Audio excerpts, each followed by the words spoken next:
Namaste and welcome to the UPSC News Analysis for the 3rd of May 2025.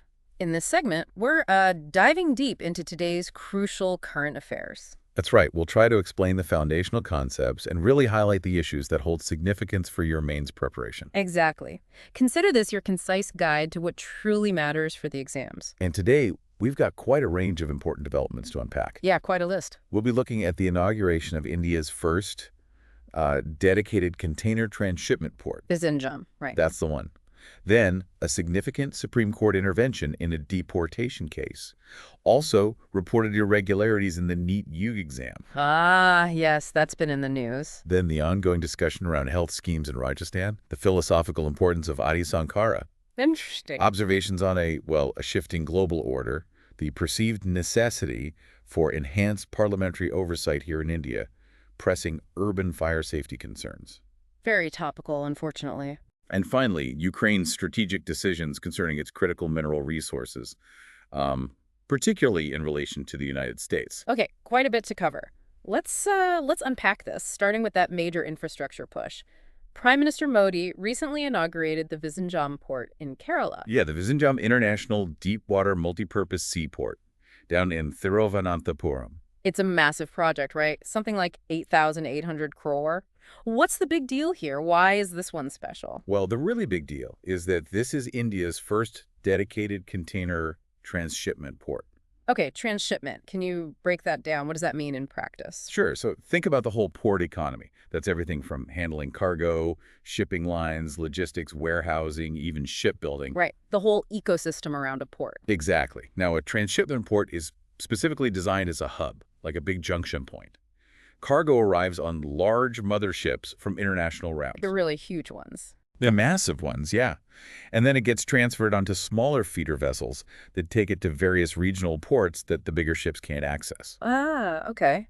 Like a relay race for containers? That's a good way to put it. And the thing is, India has been heavily reliant on foreign ports for this, places like Colombo, Singapore, Dubai. How reliant? Around 75% of our transshipment cargo currently goes through foreign ports, which means extra cost, extra time. And less control, presumably. Precisely. So Vizinjam aims to capture a big chunk of that traffic. Okay, and the details.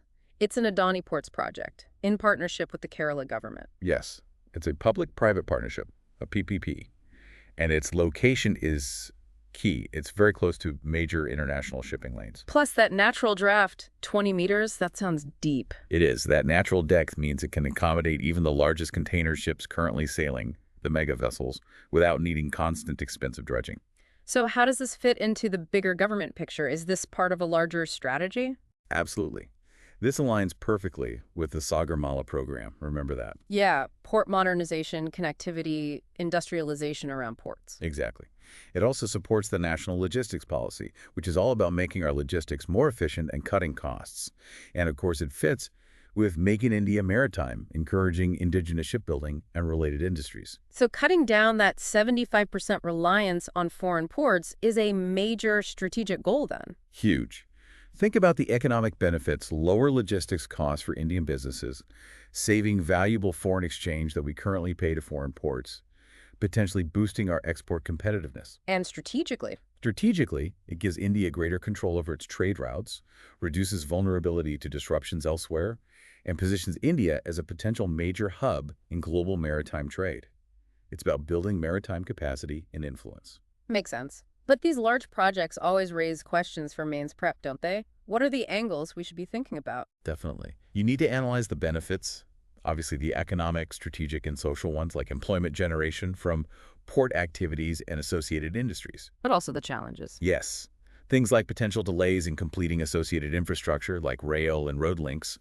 There are often environmental concerns with large coastal projects. Managing the impact is crucial. And the PPP model itself. That's a key governance angle. How do you ensure transparency and equity in these contracts? How do you balance the private partner's profit motive with the public interest in a critical national asset? That's a recurring theme in infrastructure development you need to analyze. So, looking ahead, what needs to happen for Vizinjam to really succeed? Well, the port itself is just one piece. Crucial is last-mile connectivity, efficient rail, road, and even inland waterway connections to the hinterland. Right, getting the cargo to and from the port quickly. Exactly. We also need skilled manpower in maritime operations and logistics. Continued focus on improving the PPP framework, maybe with better dispute resolution mechanisms, and importantly, sustainable port operations managing the environmental footprint. Diversifying beyond just containers, too. Potentially, yes. Ah. Integrating things like tourism, fishery support, warehousing hubs could make it a more resilient economic engine. Okay. And for our listeners focused on prelims, what are the quick takeaways? Key things. Vizhinjam, India's first dedicated container transshipment port. Deep water, natural draft around 20 meters. Developed by Adani Ports via PPP with Kerala Government linked to Sagarmala program. Aims to reduce reliance on foreign ports like Colombo, Singapore. And the PM mentioned India now has 2 ports in the world's top 30. Got it. Okay, let's move to the next topic. A very different kind of issue, the Supreme Court stepping in to help a Kashmiri family facing deportation. This sounds like a complex human story. It really is. And it highlights that classic tension between national security concerns and fundamental human rights. What actually happened here? The Supreme Court intervened directly. It directed the central government to halt any what they called coercive action against this family of 6 members. Coercive action meaning deportation. Essentially, yes. They were apparently taken to the Wagah border crossing with Pakistan, seemingly for deportation. But the family possesses Indian passports and Aadhaar cards. Which they argue prove their Indian identity. That's their claim. They say these documents establish they are Indian citizens, or at least residents with whites, and shouldn't be deported. And this happened recently. What's the timeline? The SC directive came on May 3rd. This followed an earlier action by the center after the Pahalgam terror attack on April 25th. Ah, so there's a context of heightened security. Exactly. After that attack, the center revoked the visas of all Pakistani nationals in India. This family seems to have gotten caught up in that broader sweep despite holding Indian documents. Let's clarify some terms. Deportation is the formal removal. Coercive action is the process. Right. Deportation is the outcome. Coercive action refers to the steps authorities might take to enforce a detention, transport to the border, etc. The possession of Aadhaar and passports is significant evidence, though not absolute proof of citizenship itself.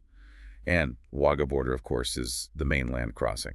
And the family went directly to the Supreme Court. Yes, likely under Article 32 of the Constitution, which allows citizens to approach the SC directly if their fundamental rights are violated.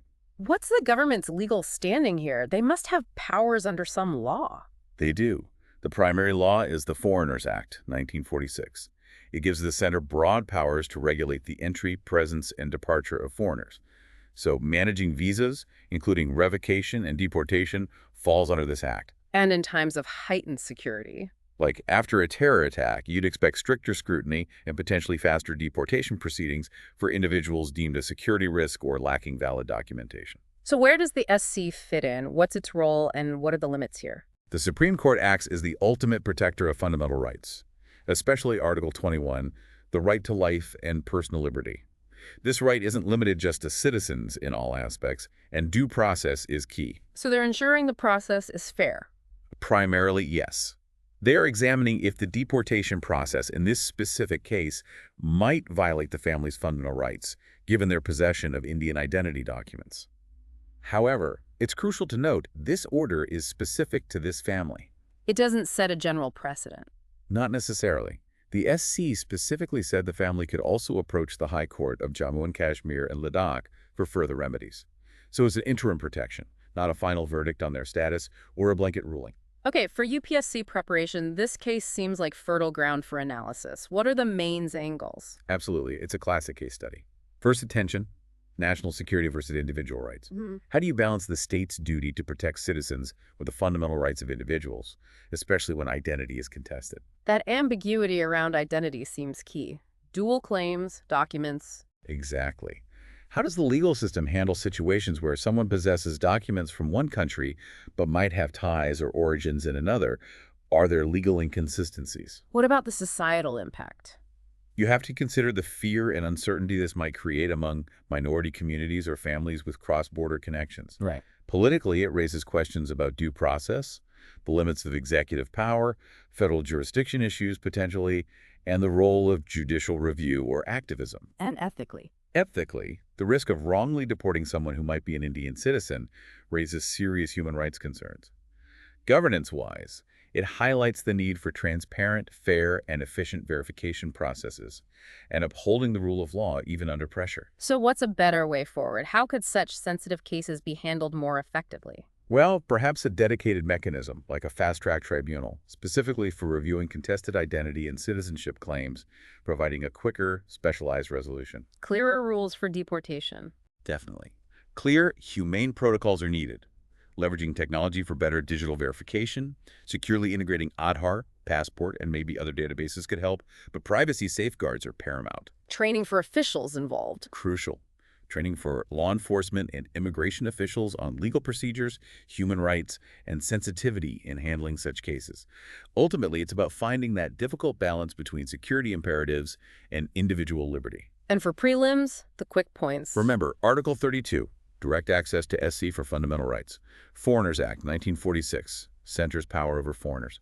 This specific SC order is case-specific, not a broad precedent. Aadhaar passport are indicators of identity, but not absolute proof of citizenship. And the trigger was the security situation after the Pahalgam attack. Right. Let's shift gears now, moving from individual rights to systemic issues in education. There are reports of irregularities in the NEET UGI medical entrance exam. Yes, this is concerning because it touches upon the integrity of our highly competitive examination system. The National Medical Commission, the NMC, has taken some serious action. What action specifically? They've directed medical colleges to suspend 26 MBBS students and actually cancel the admissions of 14 others. Wow, cancellation is pretty drastic. This is related to the 2024 exam. Yes, NEET UG 2024. It's due to alleged malpractices during that exam or the admission process. And this action comes from the top. The health ministry is involved. It appears so. The reports suggest it follows a crackdown initiated by the Union Health Ministry, with the NMC issuing the orders to the colleges. Do you know what kind of malpractices? Impersonation? Fake documents? The specific details haven't been widely reported yet, but those are the typical kinds of fraud we see in these situations. Proxy candidates sitting the exam, submitting forged documents or certificates, things like that. Okay, let's clarify the bodies involved. NEET UG is the big medical entrance test. And the NMC. NEET UG, yes. The single gateway for undergraduate medical courses. The NMC, the National Medical Commission, is the main regulatory body for medical education and practice in India. It replaced the old Medical Council of India, MCI. And they have the power to order suspensions and cancellations. Yes, the NMC Act of 2019 gives them the authority to maintain standards and ethics, which includes taking disciplinary action against students or institutions involved in fraudulent practices. Suspension is temporary removal from studies. Cancellation means the admission is revoked entirely. Hasn't the government tried to tackle cheating in these exams before? What measures are in place? Oh, yes. The National Testing Agency, the NTA, which conducts NEET, implements various anti-cheating measures, security protocols, biometric verification, jammers, etc. But incidents still happen. Unfortunately, yes. We've seen major issues in the past, like the VIPAM scam, various paper leaks. It's an ongoing battle. They're also increasingly looking at digital solutions like AI proctoring, but fraudsters also get sophisticated. So for mains analysis, what are the deeper issues this NEET situation exposes? Well, first and foremost, it's about maintaining the integrity of these high-stakes competitive exams. When malpractices occur, it erodes public trust in the fairness of the system. The whole idea of meritocracy gets questioned. Exactly. Yeah, it raises questions about access versus merit. Are the systems robust enough? Are there regulatory gaps that allow these things to happen or go undetected for a while? It points to potential weaknesses in detection or institutional response. What about the wider impact? Socially, it creates cynicism and anxiety among genuine students and parents. Legally, these actions will likely be challenged in courts. From a governance perspective, it highlights the need for seamless coordination between the NTA, conducting the exam, the NMC, regulating education, the health ministry, and state authorities. And ethically, it's about fairness and upholding the integrity of the medical profession right from the entry stage. So what are the proposed solutions? How can we prevent this from happening again? It likely requires a multi-layered approach. Yeah. Strengthening exam security is obvious, perhaps more advanced biometrics, maybe real-time AI monitoring, secure handling of exam materials. Better detection. Yes. Maybe faster cross-verification of scores and candidate details before admissions are finalized. Transparent disciplinary processes are also key. The NMC and ministry should probably publish reports on actions taken to maintain confidence. Raising awareness, too. Definitely. Making students aware of the severe consequences, legal action, being barred from future exams, career damage. and perhaps strengthening grievance redressal mechanisms, maybe independent bodies, to investigate complaints fairly and quickly. Okay. And for prelims, the key takeaways on Nietzsche. Note the NMC Act 2019 gives power to act against violations. Focus is Nietzsche Huge 2024. Remember the numbers. 26 suspensions, 14 cancellations, though these might change. NMC functions under the Health Ministry. The overall goal is safeguarding medical education standards. Right. Let's move to state-level policy now. In Rajasthan, there's a push to restore flagship status to some health schemes. What's the story there? Yes, this involves the Jan Swasthya Abhiyan, which is the Rajasthan chapter of the People's Health Movement, a civil society network. They're urging the current BJP government in Rajasthan to reinstate the flagship status for 3 major health schemes. Which schemes are these? They are the Nirogi Rajasthan Initiative, the Mukhyamantri Nishulk Dawa Yojana, which provides free medicines, and the Mukhyamantri Nishulk Janch Yojana, providing free diagnostic tests. And these were started by the previous Congress government. That's right. They were launched and given high priority by the previous administration. The concern now is that the current government has downgraded their status. What does downgrading flagship statuses actually mean? Why is it significant? A flagship scheme usually gets special attention, dedicated funding, high visibility, strong administrative push, regular monitoring from the top levels of government. So downgrading implies less focus, less money. That's the fear. It raises concerns about potential funding cuts, reduced administrative priority, and whether the schemes can continue to operate effectively or might even be phased out eventually. Can you quickly remind us what each scheme does? Nirogi Rajasthan. Nirogi Rajasthan focuses on preventive health awareness, promoting healthy lifestyles, early detection of diseases, especially non-communicable ones, and providing care particularly for vulnerable groups.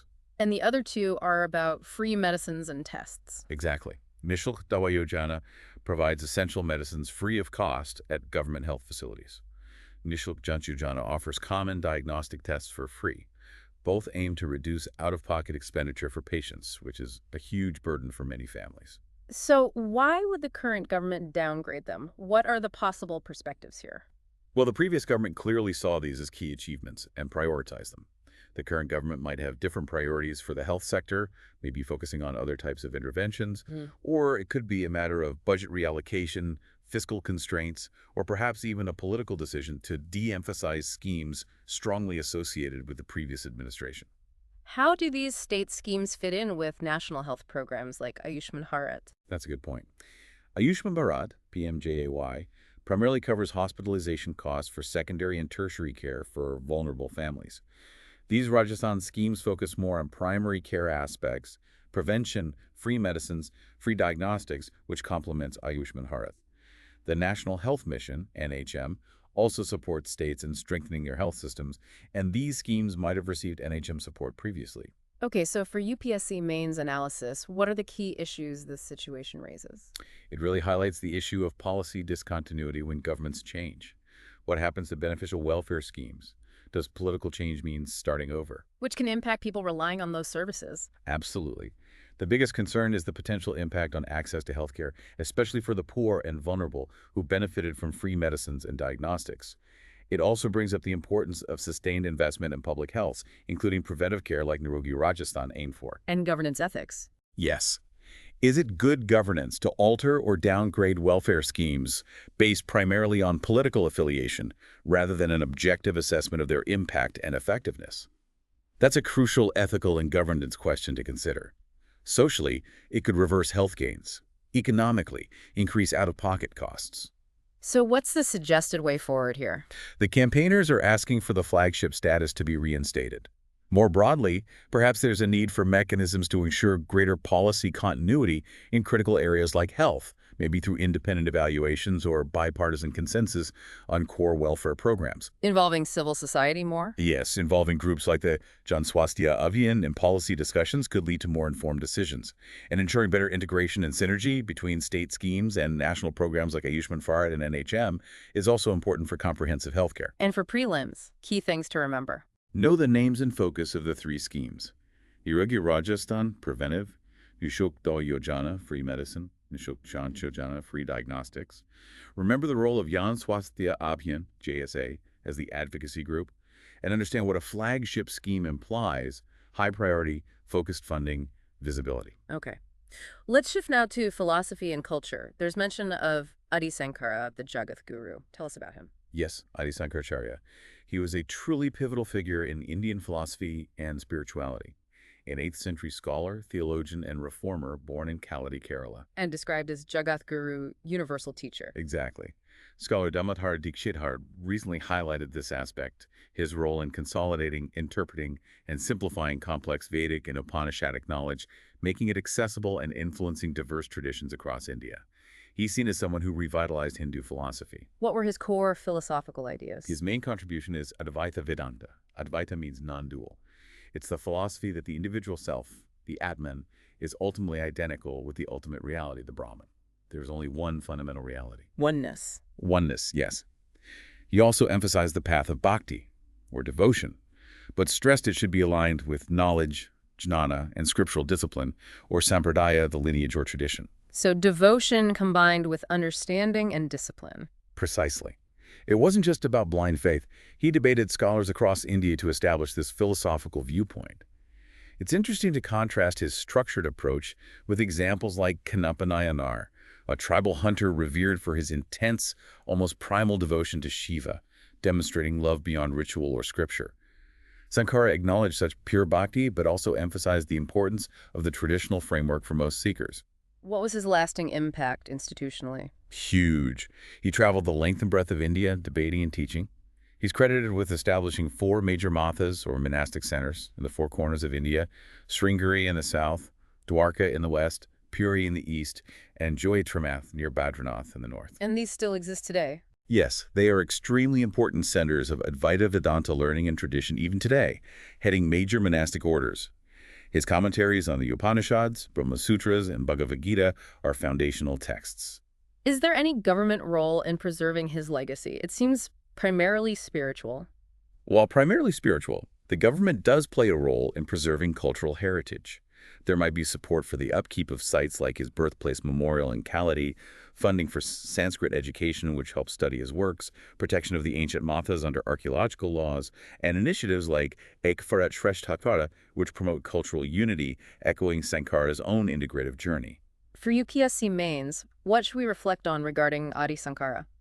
Well, it brings up questions about preserving ancient knowledge in modern times, the balance between ritualism and the essence of spirituality or devotion, the need for more robust engagement with Indian philosophy in our education system. His role in unity. Definitely. His contribution to philosophical synthesis and cultural integration across the diverse landscape of India is a major theme. And his modern relevance, the emphasis on balancing reason, jnana, devotion, bhakti, and discipline action, karma, offers insights for contemporary life. Ethically, you could discuss respecting pluralism while upholding core dharma and promoting inclusive reformers. What about future directions? How can his legacy be kept alive? Ideas include reviving traditional learning systems, gurukulas, alongside modern education, digitizing and translating his works for wider access, encouraging comparative philosophy studies, promoting cultural tourism related to the sites he visited or established, and perhaps giving more prominence to observances like Sankara Jayanti. And prelims pointers for Adi Sankara. Key things: 8th century CE, born in Kaladi, Kerala. Core philosophy: Advaita Vedanta non-dualism. Established 4 main mathas: Sringeri, Dwarka, Puri, Jyotirmath. Synthesized bhakti, jnana, karma. Famous for commentaries, bhashyas on principal Upanishads, Brahma Sutras, Gita. Remember Kannappa Nayanar as an example of pure devotion. Got it. Now, let's broaden our view again to the global stage. Former UN diplomat Mukul Sanwal talks about a profound shift in the global order. What's his argument? Sanwal's point is quite stark. He argues we're not just seeing minor adjustments, but a fundamental transformation of the global system that emerged after World War II in colonialism. What signs does he point to? He highlights the weakening, perhaps even decline, of the World Trade Organization, WTO, as the arbiter of global trade. He sees fragmentation within traditional power blocs like the G7, and crucially, the undeniable economic and political rise of Asia. And he thinks India is at a critical point. Yes, he draws a parallel, perhaps provocatively, to 1498, the year Vasco da Gama arrived in India, marking a shift in global power dynamics. He suggests India is at a similar crossroads now and needs to be proactive, not complacent, in defining its role in this new emerging order. What are the key concepts we need to grasp here, the old order versus the new? Right. The old order was largely U.S.-led. characterized by institutions like the IMF, World Bank, WTO, and its predecessor guide, the UN system, and based on principles of multilateralism and, arguably, Western-centric globalization. Global value chains, GVCs, became dominant in manufacturing. And the new dynamics. We're seeing a rise in multipolarity, perhaps a new bipolarity between the U.S. and China, particularly in trade, technology, and security. There's growing influence of alternative groupings like BRICS, Brazil, Russia, India, China, South Africa, and now expanded. Regional blocs like ASEAN and the African Union gaining voice. We see more protectionism, non-tariff barriers, NTBs, and a general pushback against the old model of globalization. The idea of an Asian century reflects this power shift. So if the old system is fading, what role does Sanwal see for India? He suggests India shouldn't just react, but should actively participate in or even lead the design of a new multilateral framework, one that's perhaps more equitable and reflects 21st century realities. Focusing on specific regions. Yes.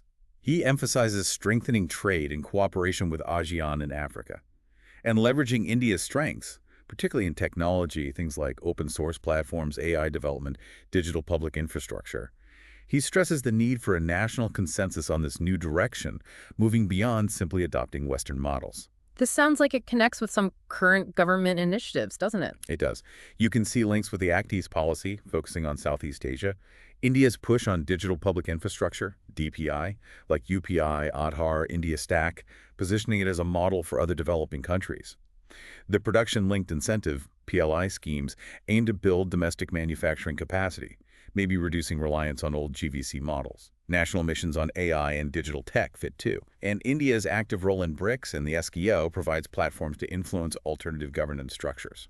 For Main's analysis, what are the big questions this shift raises for India? Huge questions.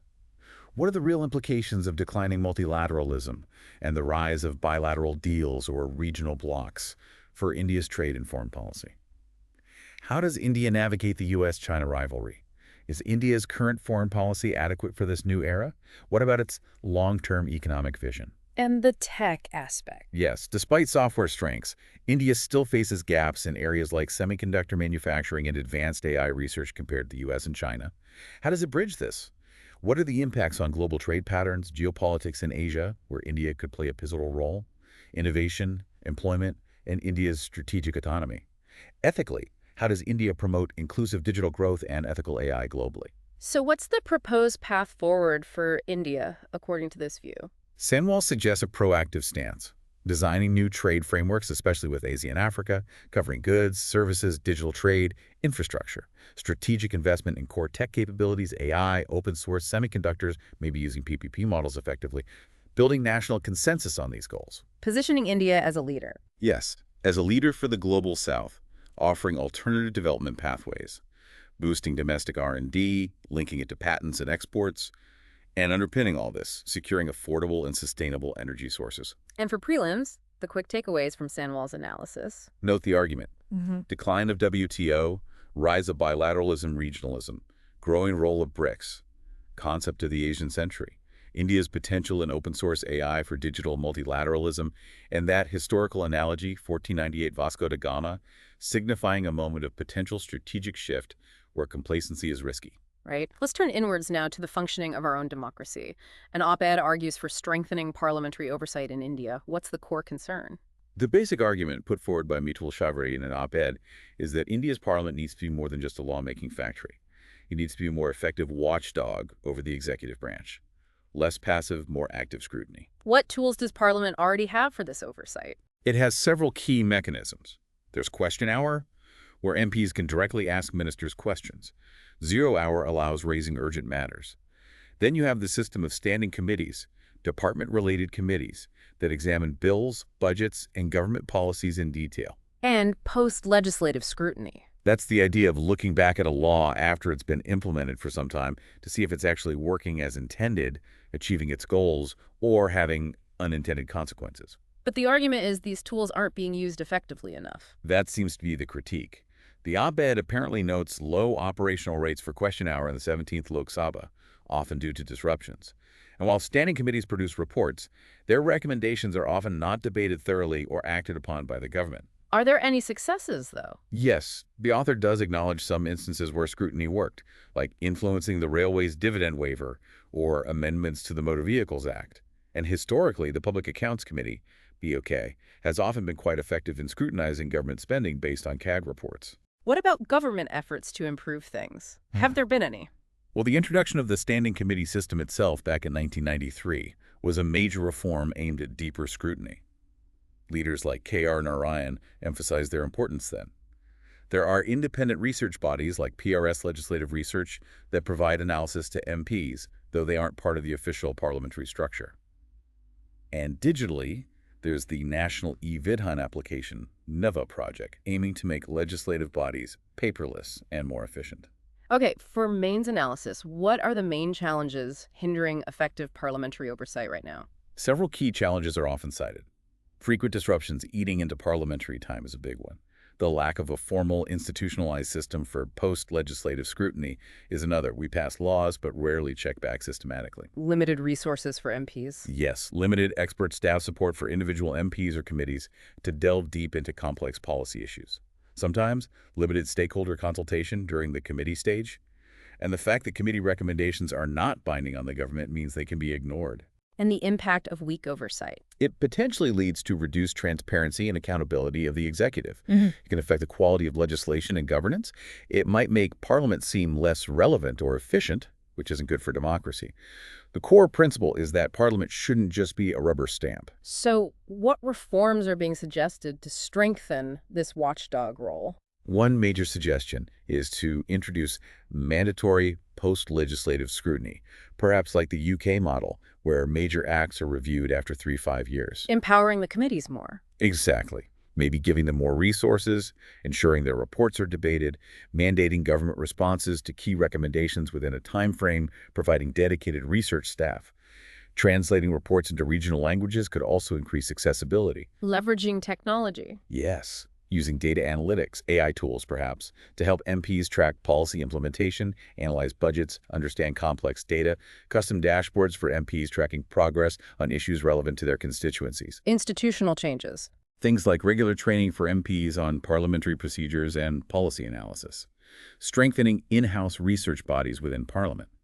And enhancing civic engagement may be structured ways for committees to consult with civil society, experts, and citizens during their inquiries. And for prelims, key pointers on parliamentary oversight.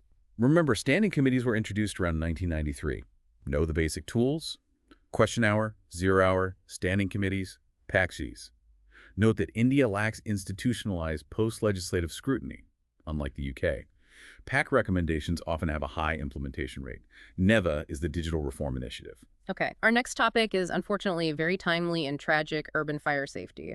Recent incidents have really brought this issue to the fore. Yes, it's deeply concerning. The recent fires in Kolkata, a hotel fire on April 30th claiming 14 lives, including children, and another hotel fire in Ajmer on May 2nd with 4 deaths, have starkly highlighted the dangers. And the causes seem depressingly familiar. In both cases, reports point to a lack of proper fire exits and hindered access for firefighters due to congestion or obstructions.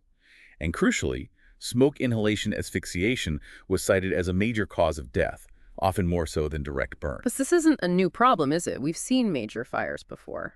Sadly, no. Political leaders have acknowledged it's a recurring systemic issue.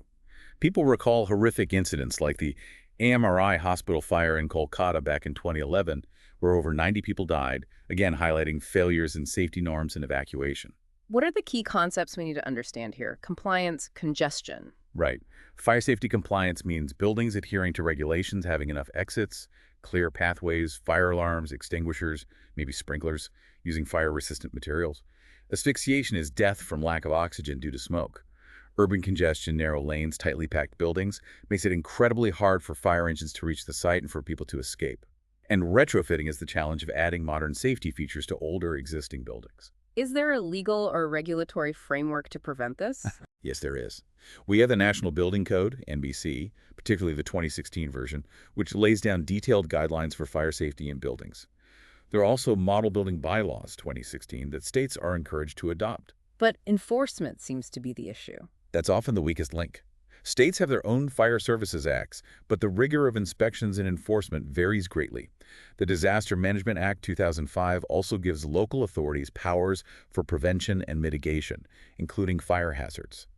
Initiatives like the Smart Cities mission could potentially incorporate fire safety upgrades, but it needs specific focus. For UPSC mains analysis, what are the critical angles on urban fire safety? The challenges are clear. Dense urban planning, or lack thereof, widespread non-compliance, especially in older buildings, weak enforcement mechanisms often plagued by corruption or lack of resources, and sometimes public apathy or resistance to safety measures due to cost or inconvenience. And the impacts. Devastating loss of life and property, first and foremost. It often disproportionately affects vulnerable populations living or working in unsafe structures. It erodes public trust in urban governance and regulatory bodies. It exposes critical gaps in our overall urban disaster preparedness. There's also an ethical dimension, negligence by building owners and authorities, resulting in preventable deaths. What needs to be done? What's the way forward to make cities safer? It needs a comprehensive approach. Mandatory audits and retrofitting of older, high-risk buildings seems essential, perhaps with financial incentives or penalties. Urban planning must prioritize access for emergency vehicles, wider roads, clear setbacks, no encroachments. Technological solutions. Exploring modern solutions like external retractable staircases for old buildings, better smoke detection and ventilation systems. Stronger, more transparent enforcement with accountability is key. Equipping firefighters better. Absolutely. Better personal protective equipment, including breathing apparatus for smoke-filled environments, thermal imaging cameras, drones for assessment, modern rescue tools. And finally, sustained public awareness campaigns educating people on fire prevention, evacuation procedures, and making safety a shared responsibility. And for prelims, the key highlights on fire safety. Remember the National Building Code, NBC 2016, Disaster Management Act 2005, the AMRI hospital fire 2011 as a major past incident, asphyxiation as a primary cause of death, the concept of retrofitting older buildings, and suggested measures like retractable staircases and better breathing gear for firefighters. Okay, our final topic takes us back to the international stage, Ukraine, and a deal with the U.S. involving critical minerals. What's this about? This is quite a significant development. The U.S. and Ukraine have reportedly signed an agreement that grants American companies access to Ukraine's substantial reserves of critical minerals and energy resources. Critical minerals like? Things like lithium, graphite, titanium, rare earth elements, minerals that are vital for batteries, electronics, aerospace, defense, green technologies. Ukraine has significant deposits. But the key point seems to be what's not in the deal. Exactly. Reports indicate that this agreement does not include the direct bilateral security guarantees that Ukraine has been seeking from the U.S. and other Western partners. It seems focused purely on resource access and investment. How is the deal structured? Is there a fund involved? Yes, apparently a United States-Ukraine Reconstruction Investment Fund is being established. The idea seems to be that revenues generated from these mineral and energy projects involving U.S. firms will be shared, with a portion, reportedly 50%, going into this fund. And linking future aid to this. That's another reported element, that future U.S. financial assistance to Ukraine might be treated as a form of repayable investment, with the repayment coming from Ukraine's share of the revenues generated by these resource projects. That sounds quite transactional. It does. The agreement apparently still needs ratification by the Ukrainian parliament.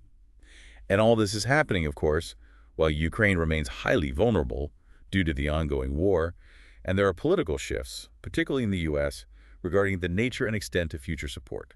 What are the underlying strategies here for the U.S. and Ukraine? For the U.S., it aligns with their broader strategy to secure supply chains for critical minerals, reducing dependence on competitors like China. It's about strategic resource security. For Ukraine, which outlined a strategy back in 2021 to attract investment into its mineral sector, this could be seen as a way to generate future revenue and attract investment, even under difficult circumstances. But it reflects a changing approach to aid. It seems to. Moving perhaps from purely grant-based aid towards models that expect a return on investment, leveraging the recipient country's assets, you could connect it loosely to broader initiatives like the G7's Partnership for Global Infrastructure and Investment, PGII, which also emphasizes investment. For UPSC mains, what are the critical points to analyze in this deal? Several deep concerns. The most obvious is the absence of security guarantees, which is Ukraine's primary existential need right now. This monetization of aid, turning it into a loan backed by future resource wealth, is a significant shift with potential implications for sovereignty and future debt burdens.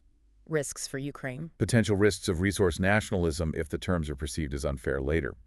Increased geopolitical and economic dependence on the U.S. without reciprocal security commitments. What are the strategic implications for the war? economic impacts, potential benefits versus risks of exploitation, diplomatic signaling. It raises ethical questions about striking such deals under wartime duress and potentially inequitable terms. What should Ukraine's priorities be in this situation? From Ukraine's perspective, seeking broader multilateral backing, involving the EU, other G7 partners, for resource agreements might ensure fairer terms and transparency. Ensuring strong parliamentary and public oversight over these deals is crucial, and continuing to push relentlessly for concrete security guarantees remains paramount. And the U.S. role? From the U.S. side, maintaining bipartisan consensus on Ukraine support is important for stability. There's an ethical debate to be had about separating humanitarian and essential military aid from these kinds of long-term resource investment deals. Ideally, such deals should include significant technology transfer and capacity building for Ukraine, not just resource extraction. What does this tell us about global governance more broadly? It perhaps highlights the need for clearer international norms or frameworks for governing resource exploitation in post-conflict or fragile states, ensuring transparency, fairness, and alignment with the long-term development needs of the country involved, preventing a neo-colonial dynamic. And for prelims, the key takeaways on this U.S.-Ukraine minerals deal. Know Ukraine's key critical minerals: lithium, graphite, titanium, rare earths. Note the new fund, United States-Ukraine Reconstruction Investment Fund, and the revenue-sharing aspect. Crucially, remember the lack of a security clause in this specific deal. Recall earlier contexts like Trump-Zelensky discussions about aid conditionality, and understand the core strategic concern, potentially deepening economic dependency without addressing immediate security needs. That brings us to the end of our deep dive today. We've covered a lot of ground, from ports to philosophy, from domestic oversight to global shifts. Indeed, we hope this analysis has provided clarity and some valuable insights, helping you connect these seemingly separate events and understand their relevance for your UPSC preparation. Remember to keep these points in mind as you continue your studies. Think about the underlying concepts, the government responses, the challenges, and the potential long-term impacts. For further exploration, you might want to read up more on the Sagamala Program, the Foreigners Act, the NMC Act, the National Building Code, and definitely the strategic importance of critical minerals in today's geopolitics. Subscribe for daily updates, and please do drop a comment to share your thoughts or questions. You can also download the audio or transcript for a revision. Thank you for listening. Jai Hind.